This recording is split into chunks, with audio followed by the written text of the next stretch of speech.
ये अनुराग ढांडा कौन है? आपका गांव जींद में है या रोहतक में है? कौन सा गांव है आप अपने रूट्स बताइए कि हरियाणा में आप कहाँ से? क्योंकि हर पत्रकार को जीवन में ये लगता है कि वो एक अच्छा राजनेता हो सकता है, करीबन हर पत्रकार को लगता है। आजकल तो जर्नलिस्ट रहते हुए भी वो तो पॉलिटिक्स करते हैं। हाँ, मतलब वो जीवन भर पत्रकार बने रहते हैं लेकिन होते वो पॉलिटिशियन नहीं है। हाँ, की बात करते हैं, 15 साल जर्नलिज्म किया, फिर आपको लगा कि चलो पॉलिटिक्स चलते हैं, तो बहुत सारी पार्टियां थी, बीजेपी है, कांग्रेस है, आपने आम आदमी पार्टी क्यों चुनी? जब अरविंद केजरीवाल जी से संपर्क किया, इससे पहले थोड़ी बहुत ट्यूनिंग थी या बस विचार किया तभी मुलाकात हुई?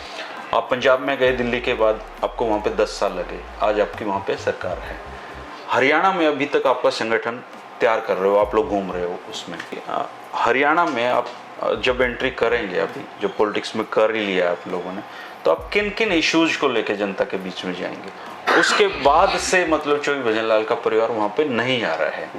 हालांकि ये जो पिछला लोकसभा चुनाव था, इसमें भव्य बिश्नोई आदमपुर से हारे हैं, जमानत जब्त हुई थी शायद। हाँ, इसमें हारे हैं वो, इसके अलावा विधानसभा में नहीं आ रहे हैं।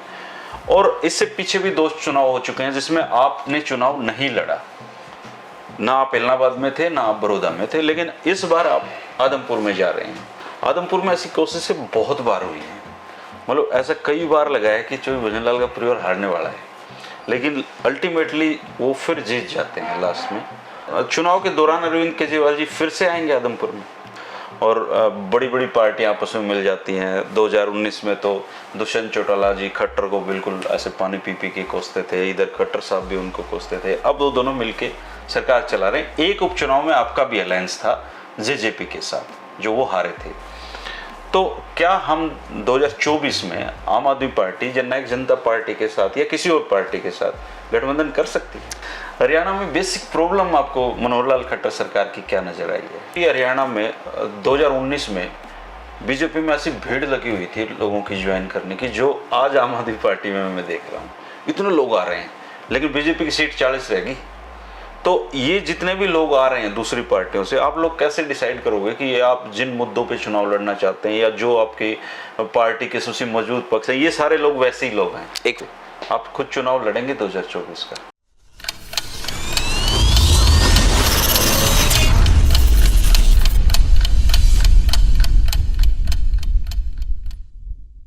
नमस्कार दोस्तों, 8 PM में आपका स्वागत है। मैं हूं आपका दोस्त धर्मेंद्र कवाली।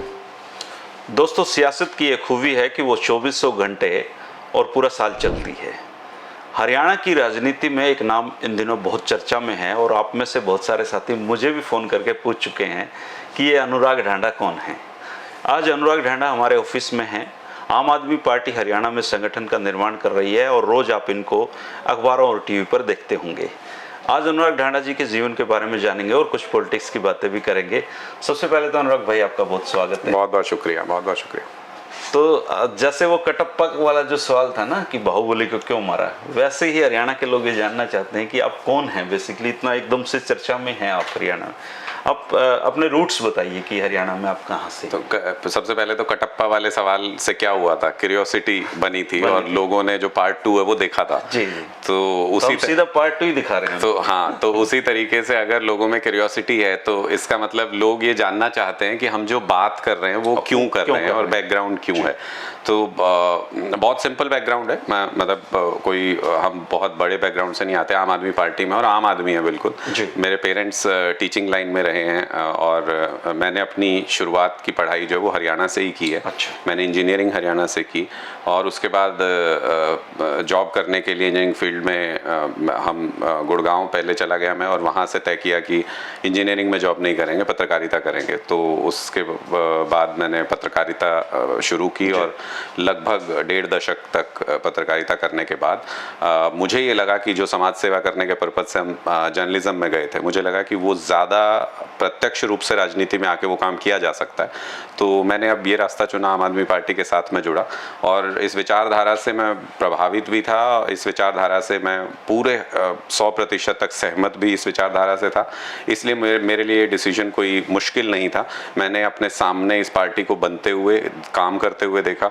हालांकि नेशनल लेवल पर जर्नलिज्म करते हुए सारी पॉलिटिकल पार्टीज को बहुत करीब से देखा। करूंगा आपसे, क्योंकि हर पत्रकार को जीवन में ये लगता है कि वो एक अच्छा राजनेता हो सकता है, करीबन हर पत्रकार को लगता है।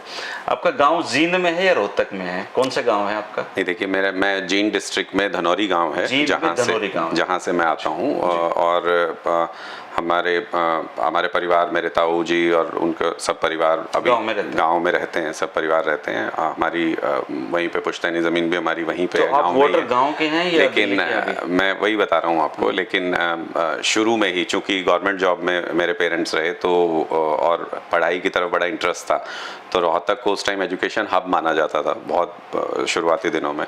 तो पेरेंट्स ने यहाँ पे रहना स्वीकारा और यहाँ पे शिफ्ट किया, और हमारी जो पढ़ाई है वो सारी मेरी रोहतक से हुई।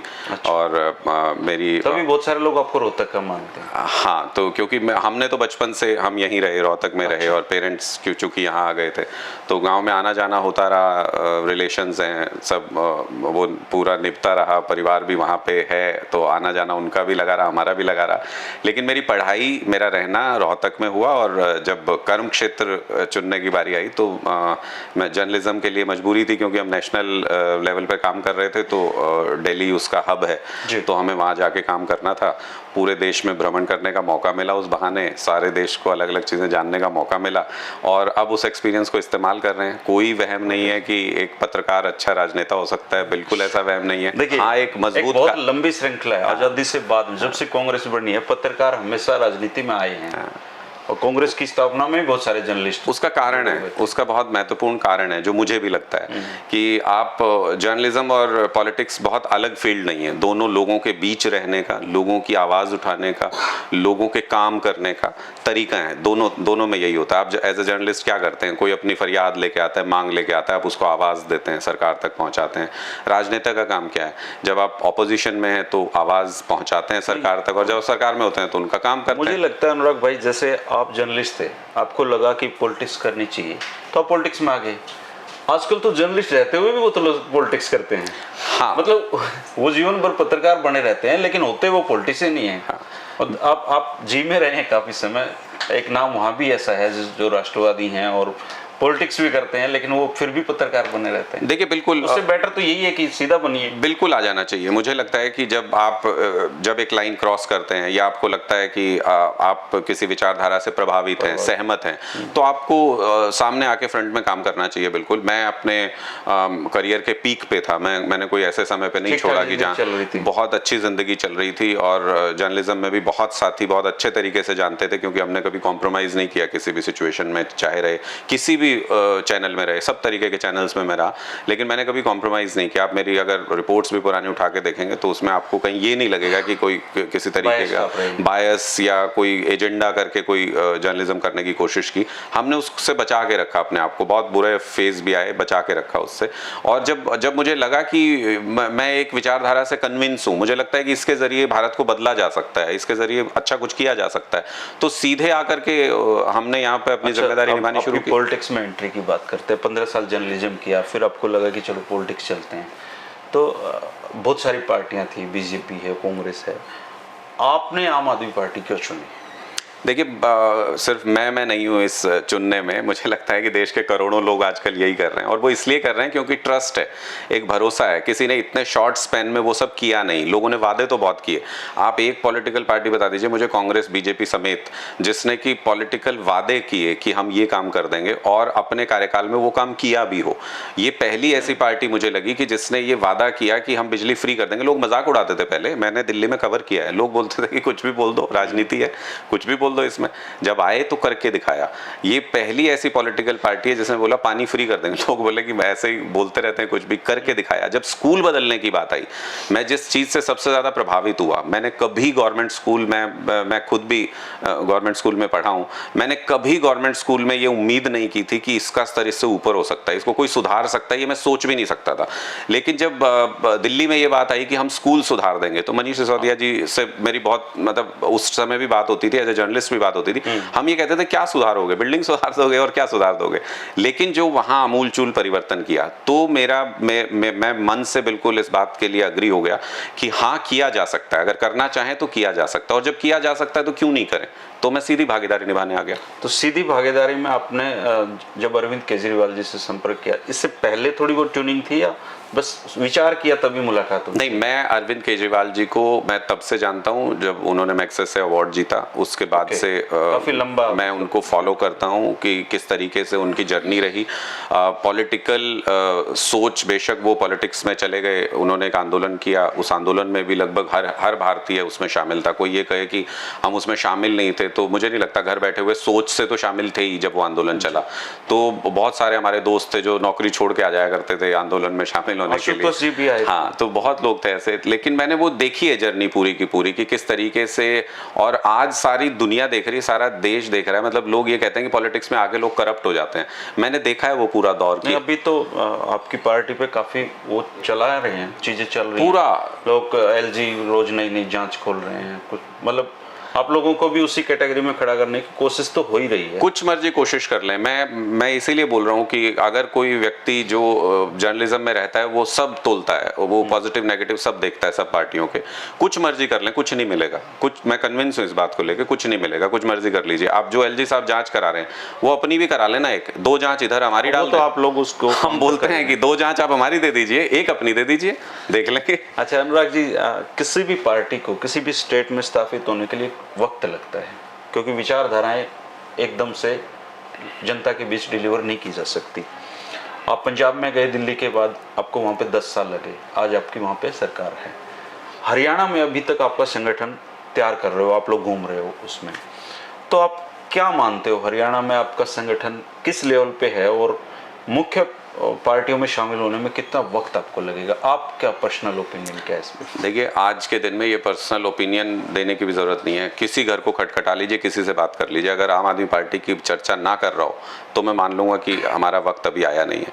आम आदमी पार्टी की विचारधारा का वक्त आ चुका है। जब दिल्ली में ये बात हुई तो दिल्ली में भी हम 1 साल के अंदर ही सत्ता में आ गए थे, 1 साल के अंदर। तो वो दौर अलग था, वो उस समय जन लोकपाल से पार्टी निकली थी, बहुत अलग चीज़। हाँ, मैं उसी के, लेकिन हरियाणा में ऐसा कोई इशू नहीं। मैं उसी के उदाहरण आपको दे रहा हूँ। हरियाणा में तो बहुत ज़्यादा इशू है। हरियाणा में इसी तरह का इशू है जैसा उस वक्त हम आंदोलन लड़ रहे थे, वैसी आज के दिन में इमरजेंसी हरियाणा के अंदर आई हुई है। और मुझे क्यों लगता है कि अब ये विचारधारा पूरे देश में फैलेगी, इसको आप रोक नहीं सकते। जिस आइडिया का वक्त आ जाता है, आप उसको किसी भी हालत में कुछ भी कर लीजिए, आप उसको रोक नहीं सकते।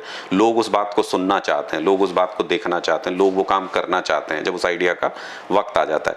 मुझे क्यों लगता है इस आइडिया का वक्त आ गया है कि दिल्ली में जब हमने सरकार बनाई, लोगों के बहुत सारे क्वेश्चंस थे, फिर हमने उसमें काम करना शुरू किया। तो कहा कि दिल्ली तो आधा स्टेट है, छोटा सा है, कुछ भी कोई भी कर सकता है। छोटा तो नहीं है दिल्ली। अब उसके बाद, फिर उसके बाद पंजाब में हमारी सरकार आई तो बोले दिल्ली में तो तुमने कर दिया था क्योंकि सेंटर से कुछ असिस्टेंट मिलती होगी, ये होता होगा, वो होता होगा। दिल्ली का तो अमीर लोग बहुत है, वहां तो पैसा बहुत है, सब बातें थी। पंजाब में बोलते थे कि इकोनॉमिक स्थिति बहुत खराब है, वहां नहीं कर पाओगे। अब हमने आते ही सबसे पहले बिजली माफ कर दी, तो लोग बोले कि अरे ये तो हो सकता है, कर सकते हैं। और सिर्फ माफ नहीं की, 3 लाख करोड़ का कर्जा छोड़ के गई थी कांग्रेस, उसमें से 14,000 करोड़ वापस भी चुकाए 3 महीने के अंदर अंदर। अनुराग जी, हरियाणा में आप जब एंट्री करेंगे, अभी जो पॉलिटिक्स में कर ही लिया आप लोगों ने, तो आप किन किन इश्यूज को लेकर जनता के बीच में जाएंगे? देखिए, एक तो हरियाणा में हमारी इलेक्टोरल एंट्री तो हो गई है। हमने नगर निकाय चुनाव पहली बार लड़ा और बहुत शॉर्ट स्पैन था। पंजाब के बाद ये भी था कि लड़ें कि नहीं लड़ें। हमारा डिसीजन ये था कि लोगों की उम्मीद है तो हम लड़ेंगे। और एक हमारी चेयरमैन बनी पूरे हरियाणा के अंदर, और 3 जगहों पे हम 100 से कम वोट से हारे। तो इलेक्टोरल एंट्री तो हमारी हो गई। 15% वोट हमको नॉर्थ में मिला, अब कुल मिला करके अगर आप देखें इस चुनाव में। और बाकी सारे रीजन्स में भी कहीं 12% मिला, कहीं 14% मिला, इस तरीके से वोट मिला। तो इलेक्टोरल एंट्री तो हमारी हो गई है, जिसको आप कहते हैं कि जीरो तो नहीं है आज के दिन में। लिटरल एंट्री कैसे? इसके बाद जो लिटरल एंट्री है उसका दरवाजा आदमपुर है, और आदमपुर बाय इलेक्शन में हम आदमपुर में मैं सवाल मैं पूछ रहा हूँ। हाँ। आदमपुर वो हल्का है जो 1967 का जो पहला चुनाव था, 68 में, हाँ 68 का, उसके बाद से मतलब चौधरी भजनलाल का परिवार वहाँ पे नहीं आ रहा है। हालांकि ये जो पिछला लोकसभा चुनाव था, इसमें भव्य बिश्नोई आदमपुर से हारे हैं। जमानत जब्त हुई थी शायद। हाँ, इसमें हारे हैं वो। इसके अलावा विधानसभा में नहीं आ रहे हैं। और इससे पीछे भी 2 चुनाव हो चुके हैं जिसमें आपने चुनाव नहीं लड़ा। ना आप इलाहाबाद में थे, ना आप बड़ौदा में थे, लेकिन इस बार आप आदमपुर में जा रहे हैं। सबसे पहली बात तो कि आपने टफेस्ट चुनाव को चुना है, ये बहुत मुश्किल चुनाव है आदमपुर का। और आदमपुर में आम आदमी पार्टी क्यों चुनाव लड़ रही है, सबसे पहले तो ये मैं आपसे जानना चाह रहा हूँ। देखिए, जिस अभियान के तहत हम पूरे देश में जा रहे हैं, आदमपुर उसकी मिसाल है। अरविंद जी ने कहा कि मेक इंडिया नंबर 1 मिशन करना चलाना है हमको पूरे वो देश तो में। आपका पॉलिटिकल हिस्सा नहीं पॉलिटिकल हिस्सा नहीं, मैं वही बता आप रहा लोगों ने हूँ आदमपुर चुनाव लड़ना इसलिए वो प्रोग्राम वहां रखा है। वो। हाँ, मैं तो मानता हूँ इस बात को, मैं इसको मना नहीं कर रहा, मैं उसका कारण बता रहा हूँ आपको। मैंने, किसी ने भी मुझसे पूछा, मैंने कभी मना नहीं किया कि आदमपुर हमने चुना। अच्छी बात है, आप हाँ बढ़ रहे हैं। आदमपुर हमने चुना, पॉलिटिकल रीजन से चुना, और उसका कारण ये है कि मेक इंडिया नंबर 1 मिशन है क्या। अरविंद जी ये कहते हैं कि 75 साल में परिवारवाद ने और दोस्तवाद ने हमारी तैसी कर दी पूरे देश की। हरियाणा में तो है ही है। हाँ, तो मैं वही कह रहा हूँ, परिवारवाद चलता रहा, उससे देश धरातल पे बिल्कुल, कभी हम विकसित देश बनने की तरफ बढ़े ही नहीं। तो डॉक्टर भीम सिंह दहिया ने पूरी किताब लिख रखी है। एग्जैक्टली। तो अब उसके बाद अगर आप देखें तो फिर क्या हुआ, दोस्तवाद शुरू हो गया कि परिवार से, हमारा तो परिवार नहीं है, अब लोग बोलने लगे हमारा परिवार नहीं है, लेकिन हमारे दोस्त हैं जिनको हम 2-2 लाख करोड़ दे देंगे, जिनको हम 1-1 लाख करोड़ माफ कर देंगे, 10,000 करोड़ माफ कर देंगे। उन दोस्तवाद ने पूरा सत्यानाश कर दिया। हमने कहा कि ये दोनों खत्म होकर भारतवाद, जिस दिन कॉमन मैन के लिए काम शुरू होगा उस दिन हम विकसित देश बनेंगे। आप देखिए आदमपुर मिसाल है दोनों चीजों की, परिवारवाद की मिसाल है आदमपुर, जिसने पूरे देश का सत्यानाश किया। परिवारवाद के साथ साथ दोस्तवाद की मिसाल है। 200 करोड़ का आईटी का केस था, विधायक बनने थोड़ी आए हैं बीजेपी में, कुलदीप बिश्नोई किस लिए आए, पहले भी थे ना विधायक। तो वो तो कह रहे हैं दिल्ली में केजरीवाल की झूठ चलती होगी, आदमपुर में नहीं। इसमें झूठ क्या, पहले विधायक नहीं वो थे, कह रहे हैं वीडियो जारी, पहले विधायक नहीं थे कुलदीप बिश्नोई जी, पहले विधायक थे ना, बहुत सारे विधायक बहुत बार रहे हैं। मैं वही बोल रहा हूँ, अभी जब उन्होंने इस्तीफा दिया तो विधायक थे ना, विधायक थे। तो अब छोड़ के, अब जीतेंगे तो भी विधायक बनेंगे, विधायक ही बनेंगे ना। तो इसका मतलब ये कारण तो नहीं हो सकता विधायक बनना। तो इसका क्या मतलब, इसका मतलब ये कि 200 करोड़ का आईटी का केस है, पासपोर्ट जमा है उनके परिवार के, और वो पासपोर्ट छुड़ाने हैं, वो केस बंद कराना है, इसलिए दोस्तों के पास चले गए दोस्तवाद करने। तो हम तो कह रहे हैं परिवारवाद और दोस्तवाद दोनों का अंत, यहाँ से सिंबॉलिक अंत हम करने की शुरुआत करेंगे। आदमपुर में ऐसी कोशिशें बहुत बार हुई हैं, मतलब ऐसा कई बार लगा है कि चौधरी भजनलाल का परिवार हारने वाला है, लेकिन अल्टीमेटली वो फिर जीत जाते हैं लास्ट में। आप जेपी ने जब चुनाव लड़ा था तब भी देखो बिल्कुल 6,000 वोटों से फिक्सिंग थी, फिक्सिंग थी, 6,000 वोटों से नहीं, वो फिक्सिंग थी। आप बाहर से किसी उम्मीदवार को अपने ऑपोजिशन पार्टी से बुला लीजिए और फिर बोलिए बाहरी उम्मीदवार, बाहरी उम्मीदवार, स्थानीय कैंडिडेट देने जा रहे हैं। बिल्कुल लोकल आदमपुर का कोई व्यक्ति, आम आदमी, बिल्कुल लोकल आदमपुर का, वो इस बार इस परिवारवाद का, दोस्तवाद का अंत करेगा। आप लोग भी बैठे हैं यहीं पे, आप मैं तो कवर करूंगा। हाँ, आप लोग भी देखेंगे। और अगर आप रैली में भी जाते तो आप देखते कि आदमपुर का कोई गांव ऐसा नहीं था जहां से 20, 50, 100, 200 आदमी रैली में नहीं आए थे। अच्छा, चुनाव के दौरान अरविंद केजरीवाल जी फिर से आएंगे आदमपुर में? आदमपुर में आम आदमी पार्टी अपनी पूरी ताकत से लड़ेगी, पूरी ताकत। जब जरूरत होगी, जितनी जरूरत होगी उतनी बार आएंगे। आदमपुर हम जीतेंगे, मैं आज आपको कह के जा रहा हूँ यहाँ से, आदमपुर का दरवाजा नहीं खोलेंगे, आदमपुर का दरवाजा तोड़ देंगे, वहीं से हरियाणा का रास्ता बनेगा और आदमपुर हम जीतेंगे। उसके बाद हरियाणा पूर्ण बहुमत से जीतेंगे। आज आप ये लिख लीजिए, हरियाणा के हर घर में हमारे चर्चे हैं, हरियाणा के हर घर में ये बात हो रही है। आपके पास अगर इतने फोन आ रहे हैं कि अनुराग ढांडा कौन है, तो वो इसलिए आ रहे हैं कि ये कौन है जो विचारधारा पे बात कर रहे हैं, कौन है जो चर्चा कर रहे हैं इन मुद्दों पर। देखिए, हरियाणा थोड़ा सा अलग पॉलिटिकल स्टेट, आप हरियाणा से ही हैं, यहाँ पे चर्चाएं चलती रहती हैं, दिन रात चलती रहती हैं। तो अगर अनुराग जी घूम रहे हैं तो उस पे लोग जानना चाहते हैं, वो एक अलग इशू है। उसका मतलब ये नहीं कि सरकार आ रही है, नहीं, मैं ये नहीं कह रहा सरकार आ रही है, मैं ये कह रहा हूँ कि चर्चा है, और चर्चा राजनीति का पहला पड़ाव होती है। अगर आपके बारे में चर्चा नहीं है तो आप राजनीति में आगे आ ही नहीं सकते। अच्छा, भारत में जो राजनीति है वो गठबंधन की राजनीति। आपने भी जर्नलिज्म की है बहुत साल, और बड़ी बड़ी पार्टियां आपस में मिल जाती हैं। 2019 में तो दुष्यंत चौटाला जी खट्टर को बिल्कुल ऐसे पानी पी के कोसते थे, इधर खट्टर साहब भी उनको कोसते थे। अब वो दोनों मिलके सरकार चला रहे हैं। एक उपचुनाव में आपका भी अलायंस था जेजेपी के साथ, जो वो हारे थे। तो क्या हम 2024 में आम आदमी पार्टी, जननायक जनता पार्टी के साथ या किसी और पार्टी के साथ गठबंधन कर सकती है? कोई सवाल ही पैदा नहीं होता। आम आदमी पार्टी की एक आदत है, हम ऐसा नहीं कहते कि हम गलतियां नहीं करते, लेकिन हम सिर्फ इकलौती पार्टी है जो गलती करके बहुत जल्दी सीखते हैं। मतलब हम जेजेपी के साथ गठबंधन नहीं करेंगे? किसी से भी गठबंधन नहीं करेंगे। आम आदमी पार्टी किसी से गठबंधन नहीं करेगी। उसका मैं कारण बता रहा हूँ आपको। हम अपनी गलतियों से सीखते हैं, हम दोबारा गलतियां नहीं करते हैं। हमने पंजाब में करके देखा, हमने हरियाणा में करके देखा, पिछली बार हम पंजाब में भी थे गठबंधन में, हमने करके देखा। हमने ये जान लिया कि ये मजबूरी के गठबंधन होते हैं, और हम जिस विचारधारा के लिए काम कर रहे हैं, हमें जो एक एक गांव में एक एक गरीब के लिए जो स्कूल बनाने हैं जैसे, वो इन मजबूरी के गठबंधनों में नहीं हो सकता। मकसद क्या होता है इन गठबंधनों का? इन गठबंधनों का मकसद होता है अपनी 7 पुश्तों के लिए पैसा कमा लो, मंत्रालय अच्छे अच्छे ले लीजिए, किसी तरीके से कोई मतलब कुछ भी आप बहुत बड़ा जुगाड़ कर लीजिए, यही तो मकसद है ना, और किस लिए होता है? नहीं तो जो जेजेपी गाली देती थी भारतीय जनता पार्टी को, बाद में जाके उनके साथ गठबंधन कर लिया। तो क्यों कर लिया? कोई विचारधारा थोड़ी मिल गई। हम इस गठबंधन के फेर में पड़ने वाले नहीं है, हम ये विचारधारा लेके चले। अरविंद जी ने नारा दे दिया, मेक इंडिया नंबर 1, पूरे देश के लिए नारा दे दिया।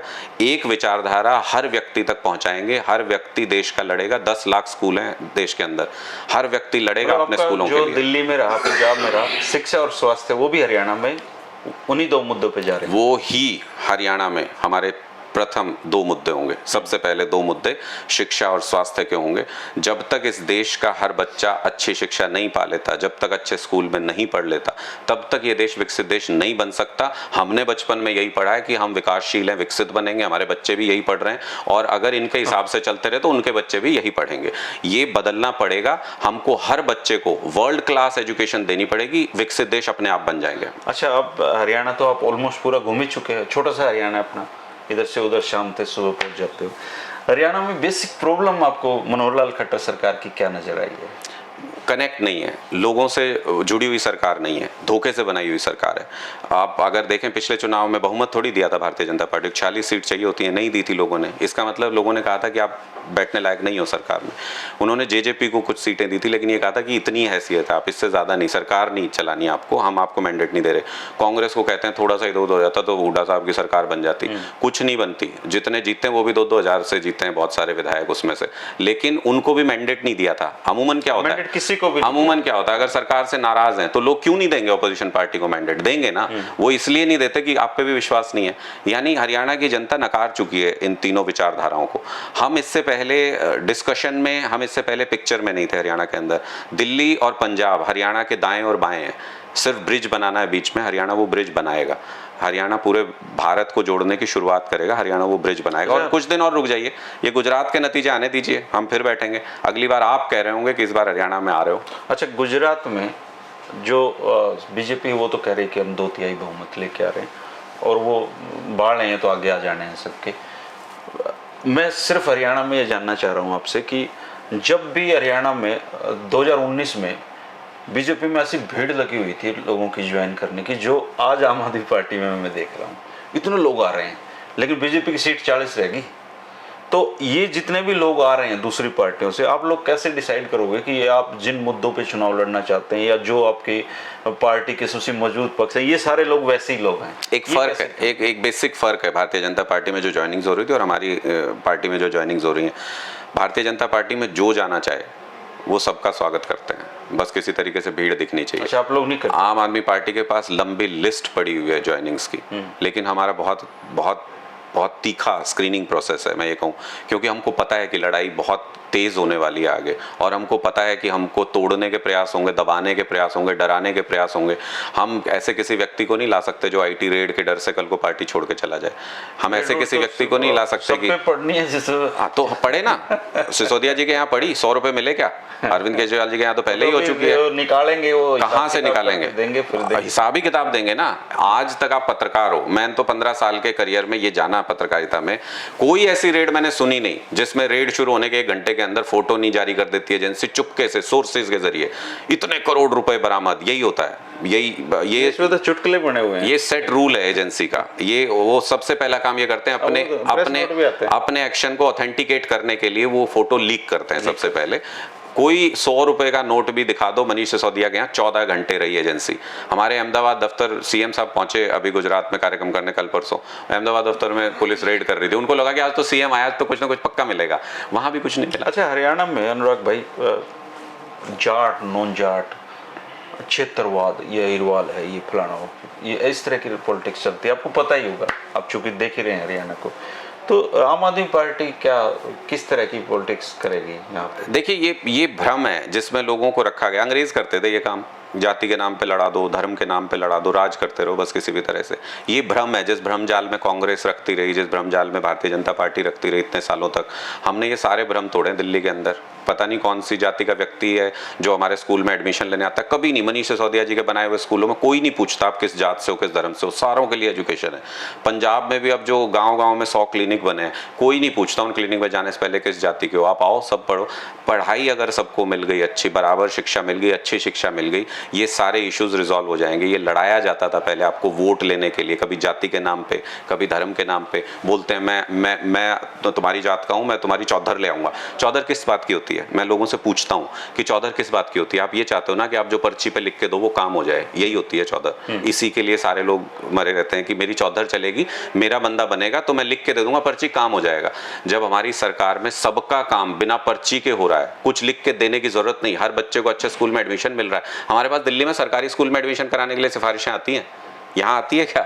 यहाँ कोई कराता है सरकारी स्कूल में दाखिला? मजबूरी में कराते हैं। यहाँ पे में हम तो सरकारी स्कूल में पढ़ते थे। मैं खुद भी पढ़ा हूँ। मैं ये बोल रहा हूँ कि वो मजबूरी है ना आपकी। अगर आपको ऑप्शन मिल जाए तो कौन बच्चा पढ़ना चाहेगा? जिसका पैसा नहीं वो पढ़ता है, जो जिसकी मजबूरी है या जिसके पेरेंट्स को लगता है कि यहाँ ज्यादा एजुकेटेड टीचर है। आप देखिए गवर्नमेंट स्कूल में हर प्राइवेट स्कूल से अच्छे टीचर्स होते हैं, लेकिन आपके पास इंफ्रास्ट्रक्चर नहीं, आप यूटिलाइज नहीं करते उन चीज़ों को। तो ये जात पात धर्म ये सब मिरर बना के रखा हुआ है, ये कुछ नहीं चलता। आप लोगों के मुद्दों की बात करो, आप आम आदमी के मुद्दे की बात करो, आप शिक्षा की बात करो, सारी जातियां आपको वोट देंगी। 2024 की पूरी तैयारी 2024 की पूरी तैयारी है। 2 महीने बाद आदमपुर की पूरी तैयारी है। और अगर पंचायत चुनाव अनाउंस करने की हिम्मत हो भारतीय जनता पार्टी में तो उसकी भी पूरी तैयारी है। पंचायत चुनाव में भी जाएंगे, जिला पार्षद के चुनाव में भाग रही है बीजेपी। नगर निकाय में पहले भागती रही, नगर निकाय में 13-14 सीट नीचे ले आए पिछली बार से भारतीय जनता पार्टी। सबसे आखिरी सवाल, आप खुद चुनाव लड़ेंगे 2024 का? पार्टी मुझे ये कहते हैं यहाँ झाड़ू लगानी वहाँ झाड़ू लगा दूंगा, पार्टी का चुनाव लड़ना है चुनाव लड़ लूंगा, पार्टी कहेगी लड़वाना है लड़वा दूंगा।